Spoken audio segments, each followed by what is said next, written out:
Layani aku sebagai pasangan halal. Bab 018.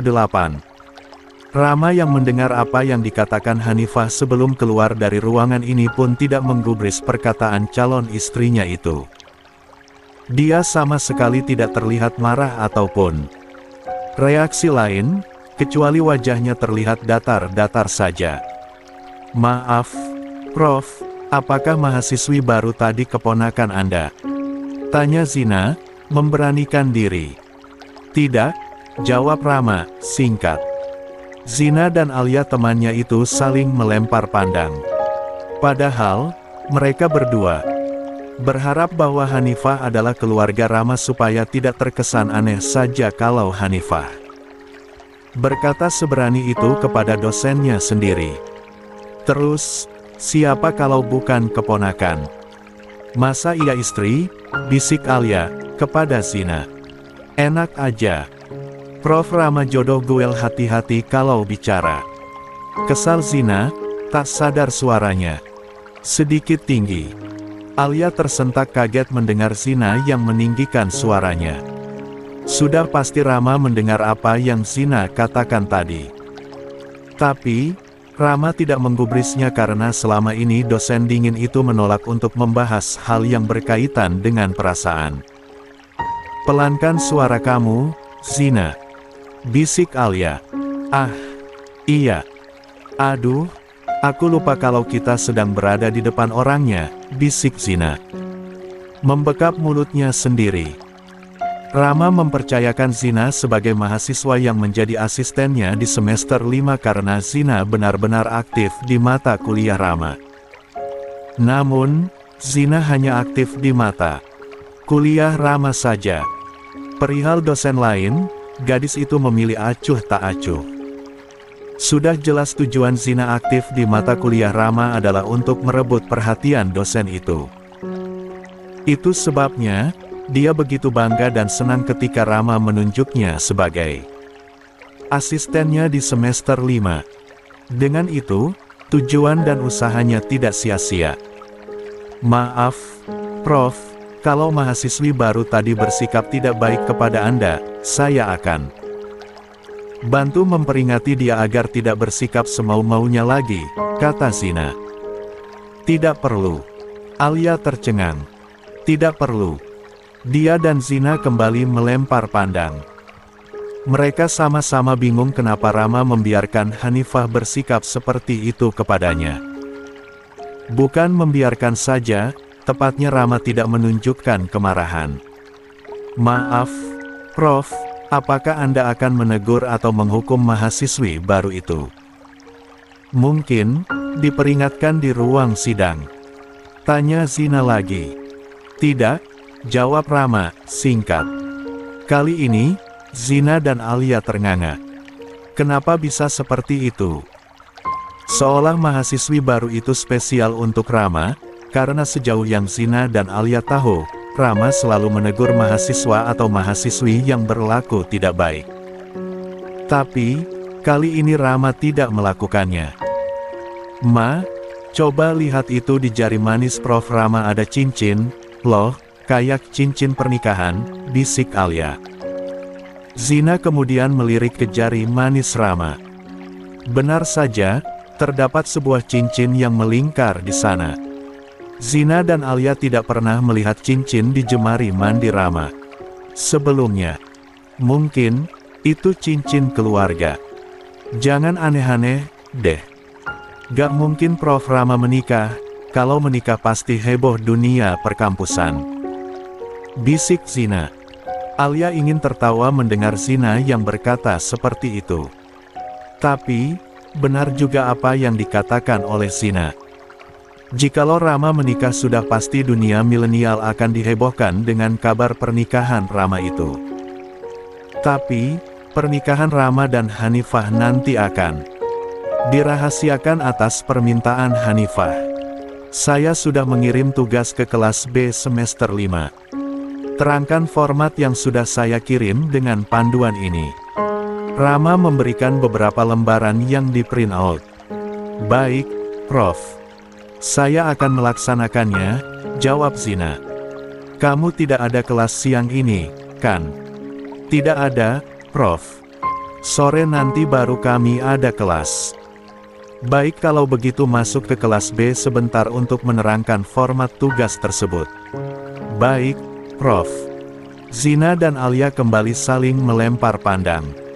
Mereka terlihat seperti sedang menentukan apakah akan keluar sekarang atau tidak.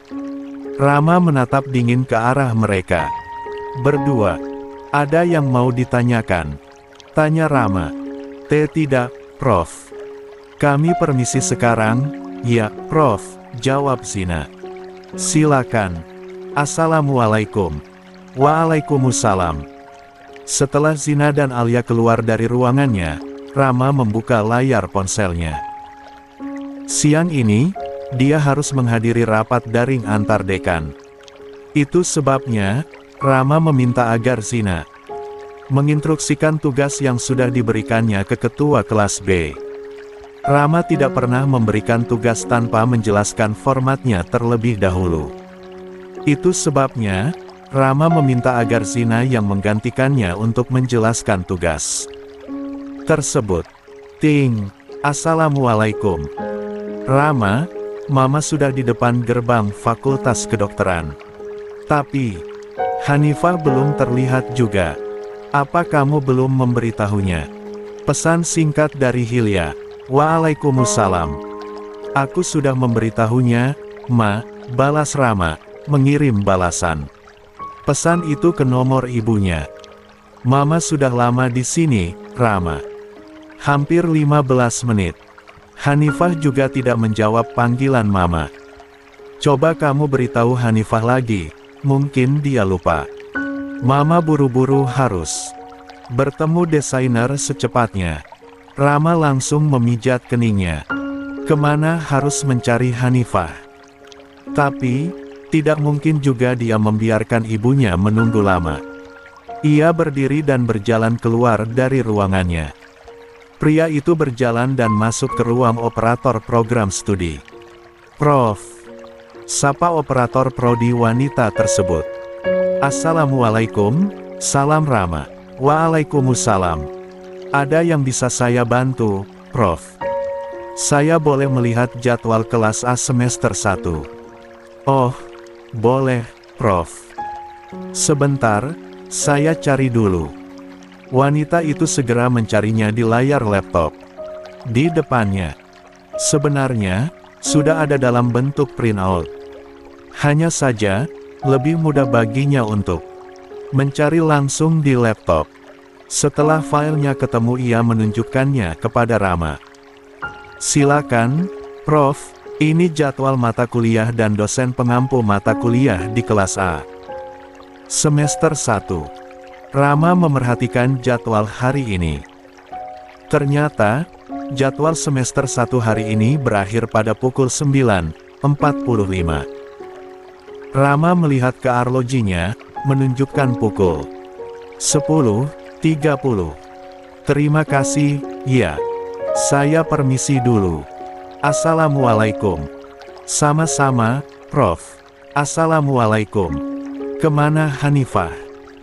Anak kecil itu bisa membuat Rama pusing, karena padahal Rama sudah memberitahu Hanifah bahwa pukul 10 Hilya akan menjemputnya. Terpaksa, Rama harus mencarinya karena Rama tidak mempunyai kontak Hanifah. Prof, sapa seorang mahasiswa, tersenyum kepada Rama. Rama memberikan anggukan. Beberapa orang mahasiswa dan mahasiswi juga menyapa Rama yang sedang berjalan di taman menuju kantin. Rama yakin Hanifah berada di kantin. Hanifah tersedak melihat Rama yang berjalan mendekat ke mejanya. Hanifah mulai meremas jemarinya yang terasa dingin, karena Rama menatap ke arahnya seraya berjalan mendekat. Prof Rama. Aduh, jodoh gue, ujar Shirley. Jangan halu berlebih, entar miring. Tapi bentar, deh, itu Prof Rama mau kesini, kan? Ya, tegur Kesia. Assalamualaikum, salam Rama, menatap ke arah Hanifah. Waalaikumsalam, Prof. Mereka semua langsung berdiri, kecuali Hanifah yang menatap. Kaku karena begitu gugup. Jantungku langsung demo gini, batin Hanifah, perlahan berdiri dengan tatapan tak berkedip ke arah Rama. Ikut saya, kata Rama, menatap Hanifah. Siapa, Prof? Saya, tanya Shirley. Hanifah. Lihat pandangan Prof Rama ke arah Hanifah, bisik Kesia, kepada Shirley. Saya, Prof. Tanya Hanifah, lirih. Ya. Dengan wajah pasrah di balik kain cadarnya, Hanifah ikut bersama Rama. Tentunya, Kesia dan Shirley merasa bingung kenapa Rama memanggil Hanifah. Hanifah lupa bawa tasnya, kata Shirley. Mungkin, dia gugup banget. Makanya, lupa, timpal Kesia. Iya, sih. Pasti tegang banget. Gak kebayang, sih, kalau aku pasti tegangan tinggi, balas Shirley. Gila, tegangan tinggi. Kayak listrik aja. Kesia tertawa. Iya. Prof Rama itu seperti listrik yang bisa menyetrum hatiku. Kesia menggelengkan kepala melihat Shirley yang ternyata lebih parah daripada dirinya. Padahal, Shirley tipe wanita yang acuh tak acuh juga terhadap seorang lelaki. Sementara, di depan gedung prodi yang tidak jauh dari kantin, Hanifah berdiri di depan. Rama sembari menundukkan kepala. Maaf, Prof, ada apa? Apakah tugas saya salah dan harus direvisi? Tanya Hanifah. Memberanikan diri. Tidak. Tapi, apa kamu lupa kalau Mama akan mengajak kamu ke desa? Ucapan Rama terpotong. Oh, iya. Saya lupa, Prof. Sekarang, sudah pukul 10.45. Ya ampun. Ya sudah, Prof, saya permisi dulu, ya. Buru-buru karena pasti Tante Hilya sudah nungguin di depan. Potong Hanifah, membuat Rama langsung diam. Iya, jawab Rama. Assalamualaikum, Prof. Waalaikumsalam. Hanifah langsung berjalan cepat ke kantin karena dia meninggalkan tasnya di sana. Begitu sampai di kantin, tentunya Hanifah dihujani pertanyaan-pertanyaan oleh teman-temannya tadi.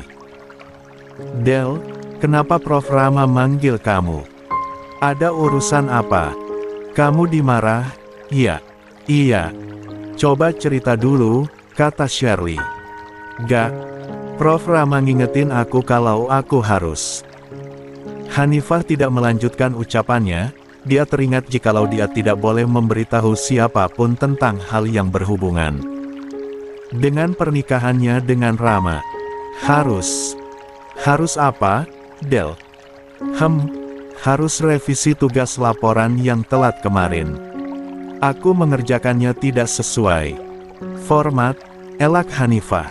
Hah, astaga, kirain apa? Ujar Kesia lagi. Ya sudah, aku harus pergi sekarang. Mau revisi tugasnya soalnya dikasih waktu sampai pukul 12. Kenapa harus pergi? Di sini saja sama kita, cegat Shirley. Aku mau sendiri biar fokus. Assalamualaikum. Waalaikumsalam. Hati-hati, Hanifah. Kesia melambaikan tangan. Hanifah menggigit bibir bawahnya sendiri melihat mobil calon ibu mertuanya sudah terparkir di gerbang utama. Dia merasa tidak enak hati karena sudah membiarkan calon ibu mertuanya itu sudah lama menunggu.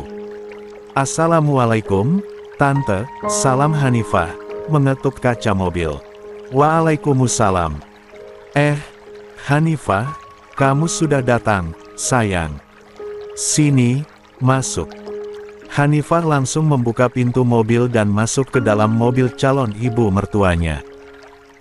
Tak lupa, Hanifah meraih tangan Hilya dan menyapanya. Tante sudah lama, ya, nunggunya. Tanya Hanifah. Gak, kok. Gak terlalu lama. Tante tahu kamu pasti masih ada kelas, kan, tadi? Hanifah terkekeh. Dia tidak menjawab karena tidak tahu apakah harus jujur atau berbohong untuk menjawab pertanyaan dari Hilya tadi. Kata Umi jujur itu baik, batin Hanifah.